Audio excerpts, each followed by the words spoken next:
Hello everyone, मेरा नाम है वीरेंद्र सिंह और मैं नीट प्रेप की तरफ से आपके लिए एक और रिवीजन वीडियो लेके आया हूँ।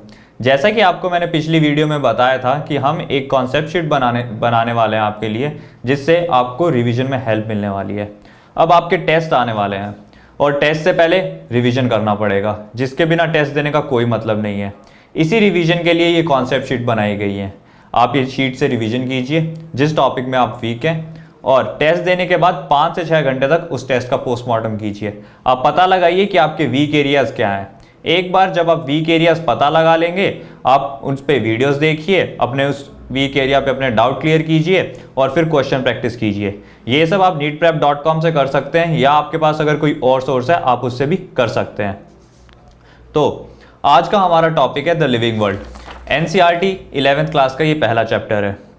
वैसे तो चैप्टर बहुत लाइट है, पर जब इससे क्वेश्चन बनते हैं तो लोग कर नहीं पाते, क्योंकि उन्होंने इसे ध्यान से नहीं पढ़ा होता। इसमें बहुत कम पॉइंट्स हैं जो आपको याद करने हैं। तो जैसा कि चैप्टर स्टार्ट होता है, उसके साइड वाले पेज पे अर्नस्ट मेयर के बारे में दिया हुआ है। बहुत ही जाने माने साइंटिस्ट हैं, आपको इनका नाम पता होना चाहिए, आपको इनका कॉन्ट्रीब्यूशन भी पता होना चाहिए। तो जैसा कि आपने देखा, यहाँ पे इन्होंने NCERT ने बोला है कि इन्हें डार्विन बोला जाता है 20th सेंचुरी का। आपको ये बात याद रखनी है, ये डायरेक्टली MCQ बन के भी आ सकता है। और बाकी के जो इनके प्राइजेस हैं वो याद रखने हैं। आपको इनका एग्जैक्ट कंट्रीब्यूशन याद रखने की कोई ज़रूरत नहीं है, डेट्स याद रखने की कोई ज़रूरत नहीं है। आगे बढ़ते हैं। तो जो इंट्रोडक्शन वाला पैराग्राफ है, ये सिर्फ फिलोसफिकल पैराग्राफ है। इसमें से आप छोड़ भी सकते हैं। इसे अगर आप पढ़ना चाहते हैं तो आप ऐसे पढ़िए कि आप वो स्टूडेंट हैं जिसने 11th क्लास में नई नई साइंस ली है, और आप एक ओपन माइंड से पढ़िए। ये बायोलॉजी के लिए आपका दिमाग खोल देगा, और बायोलॉजी में आप आगे क्या पढ़ने वाले हो आपको ये बताएगा। MCQ पॉइंट ऑफ व्यू से ये ज़्यादा इंपॉर्टेंट नहीं है। अब आते हैं व्हाट इज़ लिविंग पे। तो व्हाट इज़ लिविंग, इस पैराग्राफ में आपको बताया जाता है कि जो लिविंग थिंग्स हैं वो नॉन लिविंग से कैसे डिफ्रेंशिएटेड है। इसमें आपको लिविंग के कैरेक्टरिस्टिक्स बताए जाते हैं और डिफाइनिंग प्रॉपर्टीज़ बताई जाती हैं। तो आपकी पहली चीज़ ये है कि आपको पता होना चाहिए कि कैरेक्टरिस्टिक्स और डिफाइनिंग फीचर्स में फ़र्क क्या है, दोनों कैसे अलग हैं। तो जैसा कि ये स्टार्टिंग में बोलता है ग्रोथ, तो अब आपको ग्रोथ पे आए तो ग्रोथ पे इसने बोला है कि दो तरह की ग्रोथ होती हैं, एक्सट्रिंसिक और इंट्रिंसिक। आपको पता होना चाहिए कौन सी ग्रोथ किस चीज़ का फीचर है। जैसे कि जो एक्सट्रिंसिक ग्रोथ है वो नॉन लिविंग चीज़ों का फीचर है, और जो इंट्रिंसिक ग्रोथ है वो सिर्फ लिविंग ऑर्गेनिजम्स बताते हैं। आपको ये सब पता होना चाहिए, और आपको पता होना चाहिए कि ये जो प्रॉपर्टीज़ हैं जिन्हें NCERT ने कैरेक्टरिस्टिक कहा है पर इन्हें डिफाइनिंग प्रॉपर्टी नहीं कहा, तो आपको ये बेसिस पता होना चाहिए कि क्यों NCERT ने इन्हें डिफाइनिंग प्रॉपर्टी नहीं कहा। आगे आते हैं रिप्रोडक्शन पे। जब रिप्रोडक्शन पे आएंगे तो आपको पता चलेगा कि यहाँ पे various methods of reproduction they रखे हैं NCERT ने, जैसे कि प्लेनेरिया का दे रखा है, फ्रेगमेंटेशन, और जैसे कि फंगी का दे रखा है। तो अब आपको पता चलेगा कि अब आपको ये चीज़ें याद करनी है, क्यों? बिकॉज इनसे डायरेक्टली MCQs बन सकते हैं, मैचिंग बन सकते हैं, और ऐसे क्वेश्चंस आए हैं। तो ये चीज़ें बहुत इंपॉर्टेंट हैं। ऑर्गेनिजम्स और उनके मेथड ऑफ रिप्रोडक्शन यहाँ से याद कर लीजिए। फिर आगे बढ़ेंगे तो आपको ये बताया जाएगा कि रिप्रोडक्शन को डिफाइनिंग प्रॉपर्टी क्यों नहीं कहा गया। ये पैराग्राफ समझने के लिए है, यहाँ से ट्रू और फॉल्स का क्वेश्चन बन सकता है, आप ये ज़रूर पढ़िए। फिर आगे जब हम आते हैं, वो आता है another characteristic of life is metabolism. तो मेटाबॉलिज्म की बात करें तो मेटाबॉलिज्म में इंपॉर्टेंस यही है कि मेटाबॉलिज्म क्यों ज़रूरी है, मेटाबॉलिज्म का बेसिस क्या है, और एक्चुअली मेटाबॉलिज्म की डेफिनेशन क्या है। अगर आप ये सब पढ़ लेंगे आपको समझ आ जाएगा कि मेटाबॉलिज्म क्यों इंपॉर्टेंट है। आगे बढ़ते हैं। यहाँ पे सेलुलर ऑर्गेनाइजेशन की बात हुई है और बताया गया है कि सेलुलर ऑर्गेनाइजेशन डिफाइनिंग फीचर है। मेटाबॉलिज्म और सेलुलर ऑर्गेनाइजेशन को लिंक किया गया है। तो आपको ये समझना होगा कि जो मेटाबॉलिज्म है और सेलुलर ऑर्गेनाइजेशन है, वो जो पिछली प्रॉपर्टीज थी जैसे कि ग्रोथ और रिप्रोडक्शन, उनसे अलग क्यों हैं। फिर आगे बढ़ते हुए बात करती है NCERT कॉन्शियसनेस की। अब यहाँ पे आपको कॉन्शियसनेस की डेफिनेशन पता होनी चाहिए, और आगे जो कि NCERT सेल्फ कॉन्शियसनेस की बात करती है, तो आपको पता होना चाहिए कि कॉन्शियसनेस और सेल्फ कॉन्शियसनेस में फ़र्क क्या क्या है। और इसी फ़र्क से आप आगे जो कि NCERT एक सवाल पूछती है ब्रेन डेथ का, कि एक इंसान है जो ब्रेन डेथ में चला गया है, आप उसे लिविंग बोलेंगे या नहीं बोलेंगे। अगर आप इस सवाल का जवाब जानना चाहते हो तो आपको पता होना चाहिए कि कॉन्शियसनेस और सेल्फ कॉन्शियसनेस में फ़र्क क्या है। फिर जब नीचे के पैराग्राफ में एनसीईआरटी ने ये बताया है कि लाइफ का मतलब क्या है, लाइफ का बेसिस क्या है, और इसमें बोलती है एनसीईआरटी कि जो प्रॉपर्टीज हैं वो प्रॉपर्टीज उस लेवल पे नहीं पर उसके नीचे वाली लेवल पे जो मॉलिक्यूल्स हैं या जो भी कुछ कंपोनेंट्स हैं उनके इंटरेक्शन की वजह से अगली लेवल पे एक नई प्रॉपर्टी जनरेट होती है। वो प्रॉपर्टी उन कंपोनेंट्स में नहीं है। फॉर एग्जांपल, एक इंसान जो कि सेल्स का बना हुआ है, उन सेल्स में ये प्रॉपर्टीज नहीं है कि वो चल सके, वो मोटाइल नहीं है, बट जब वो सेल्स एक दूसरे के साथ इंटरेक्ट करती हैं ऐसे, तो वो उस प्रॉपर्टी को जनरेट कर सकती हैं। तो इस लाइन से इस पैराग्राफ से आपको ये पता होना चाहिए। और फिर बिल्कुल लास्ट लाइन में एनसीईआरटी बात करती है हॉरिजॉन्टल और vertical relationship between different organisms. Horizontal relationship का मतलब है कि जो आज जो लिविंग ऑर्गेनिजम्स जी रहे हैं वो सब एक दूसरे से लिंक्ड हैं, और वर्टिकल रिलेशनशिप मतलब जो आज के ऑर्गेनिजम्स हैं और वो ऑर्गेनिज्म जो बहुत टाइम पहले रहते थे वो एक दूसरे से कैसे लिंक्ड हैं, आपको ये पता होना चाहिए। आगे बढ़ते हैं।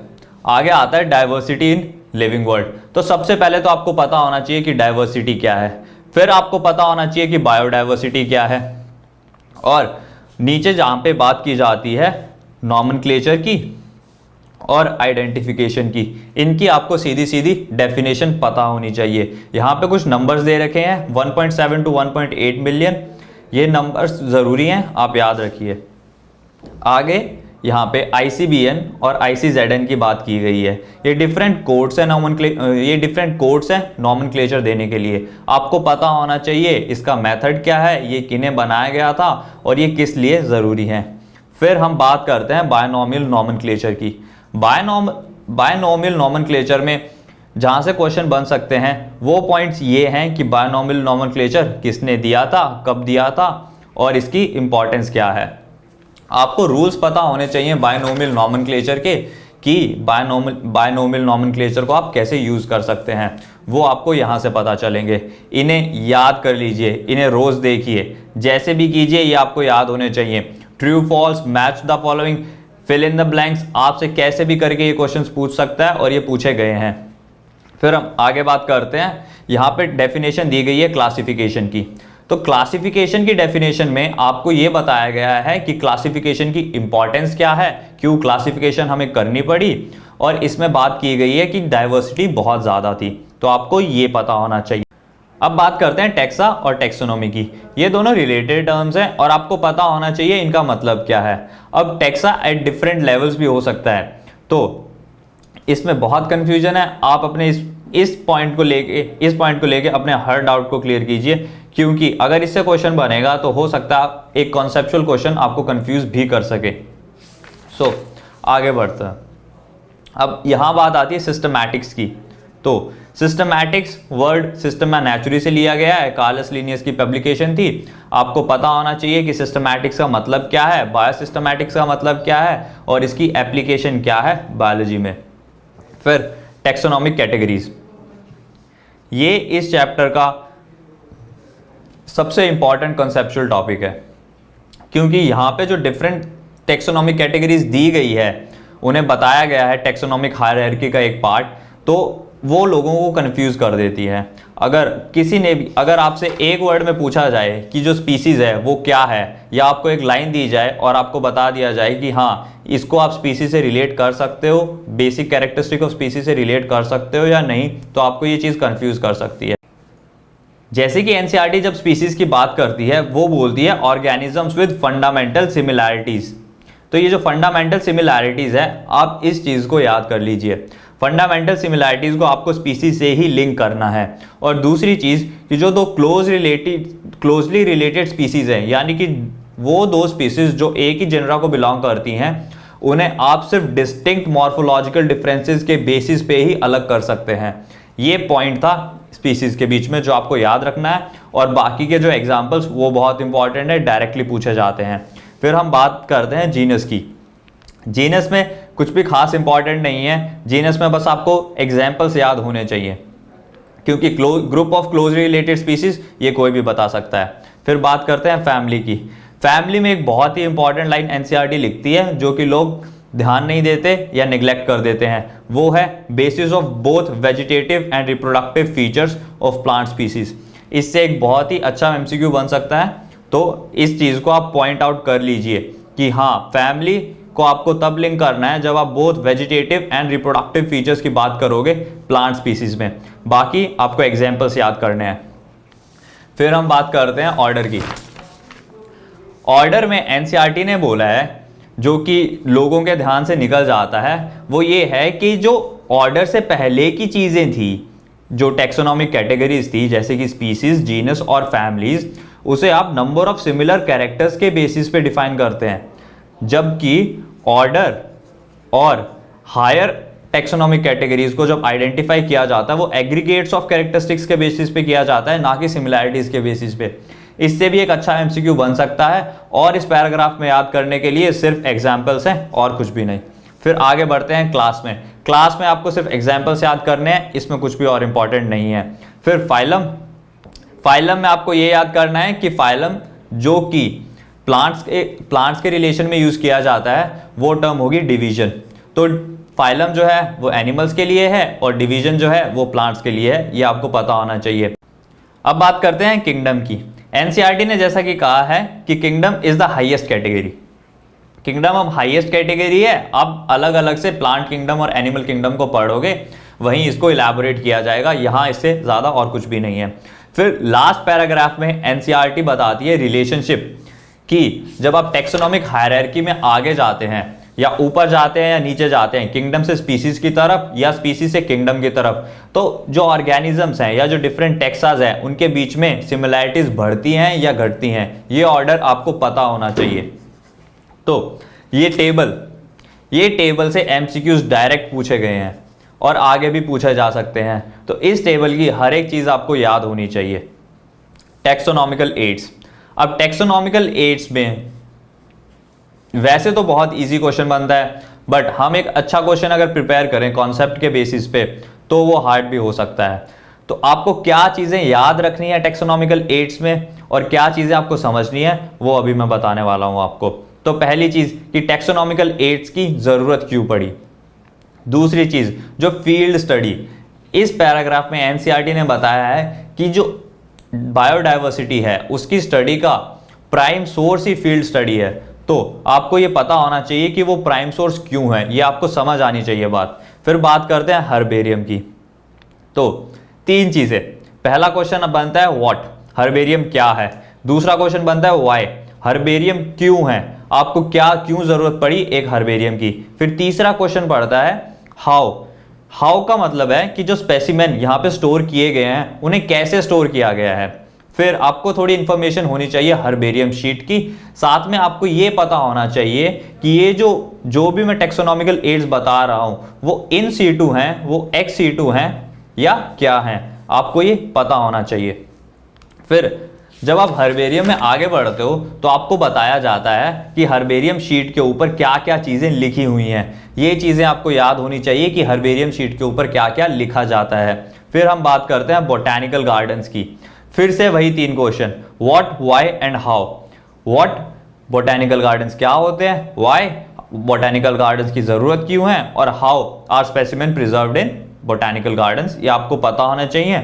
ये जो नीचे एग्जाम्पल्स दिए गए हैं बोटैनिकल गार्डन्स के, आपको इनके नाम याद होने चाहिए, ये इंपॉर्टेंट है, एमसीक्यूज की तरह पूछे जा सकते हैं। फिर बात करते हैं म्यूजियम की। अब म्यूजियम में भी वही तीन सवाल, what, why and how. Museum क्यों है, म्यूजियम कैसे, म्यूजियम में क्या स्टोर किया जाता है और जो स्टोर किया जाता है वो कैसे स्टोर किया जाता है। आगे बढ़ते हैं, तो आगे जब बढ़ेंगे जूलॉजिकल पार्क्स पे, तो जूलॉजिकल पार्क्स में आपको बताया गया है कि ये जो है वो प्रोटेक्टेड एनवायरनमेंट्स में एनिमल्स को रखता है। सेम चीजें, व्हाट, व्हाई एंड हाउ, तीनों क्वेश्चंस इस पे भी अप्लाई होते हैं हर की तरह। जूलॉजिकल पार्क्स क्या है, जूलॉजिकल पार्क्स क्यों है, इसकी ज़रूरत क्यों है, और हाउ, जो जानवरों को यहाँ पे रखा जा रहा है उन्हें कैसे रखा जा रहा है, ये आपको पता होना चाहिए। फिर बात करते हैं की। अब जो की आता है, की पे एक बहुत ही कंफ्यूजिंग टॉपिक है। बट अगर आप इसे लाइन बाय लाइन समझें तो आपको समझ आ जाएगा कि ये कुछ भी नहीं है और ये बहुत ईजी है। जैसे कि key is another taxonomical add. यहाँ पे आप इंपॉर्टेंट देने की चीज ये है कि identification of plants and animals. जब आप बोटेनिकल गार्डन पढ़ोगे तो आपको पता चलेगा, उसमें भी एनसीईआरटी ने लाइन लिखी है कि botanical gardens are used for identification of plants. तो वो सिंपली एक क्वेश्चन ऐसा भी बन सकता है जहां आपको दे दिया जाए कि key is used for identification of plants and animals, और दूसरी तरफ botanical gardens are used only for identification of plants. आगे बढ़ते हैं। अब जब आप की पढ़ोगे आपको पता होना चाहिए कि कपलेट क्या होता है, आपको पता होना चाहिए कि लीड क्या होती है। अगर आपके ये क्लियर है तो आपको फिर आप अगले कॉन्सेप्ट पे बढ़ोगे जिसमें आपको पता चलेगा कि जो सेपरेट टेक्सोनॉमिक कीज हैं वो क्यों यूज होती हैं ईच टेक्सोनॉमिक कैटेगरी के लिए, क्यों एक अलग टेक्सोनॉमिक कैटेगरी को एक अलग की जरूरत होती है। और सबसे इंपॉर्टेंट चीज, are generally analytic in nature. यहां से डायरेक्ट क्वेश्चन बन सकता है, डायरेक्ट एमसीक्यू बन सकता है, जैसे कि which of the following taxonomical add is generally analytic in nature. अब बात करते हैं फ्लोरा की। एनसीईआरटी बोलती है कि फ्लोरा बताता है habitat and distribution of plants in a given area. फिर आती है मैनुअल्स। मैनुअल्स हेल्प करती हैं identification in species in an area. तो जैसे आपके फोन के साथ मैनुअल आती है, आपके लैपटॉप के साथ मैनुअल आती है, वैसे ही एक बायोडाइवर्सिटी में भी मैनुअल यूज होती है जो कि आपको रूल्स एंड रेगुलेशन बताती है कि आप किस प्लांट को या किस स्पीसीज को आप कैसे आइडेंटिफाई कर सकते हो। फिर एनसीईआरटी बात करती है मोनोग्राफ की। मोनोग्राफ में याद करने वाली बात यह है वन टेक्सॉन। जहां वो सिंगल टेक्सॉन की बात करे वहां मोनोग्राफ आएगा, क्योंकि मोनो का मतलब ही एक होता है। ये था आपका चैप्टर द लिविंग वर्ल्ड। हम आगे की सीरीज में आपको आगे के चैप्टर ला के दिए जाएंगे, बट जरूरी ये है कि आप अपना रिवीजन कंटिन्यूस रखें और टेस्ट कंटिन्यूसली देते रहें। यही फॉर्म होगी, यही चीज होगी जो आपकी स्कोर का एक बहुत बड़ा बेसिस बनाएगी, जो आपकी रैंक बनाएगी। तो कंटिन्यूस रिवीजन बहुत जरूरी है कंसिस्टेंसी के साथ। Thank you.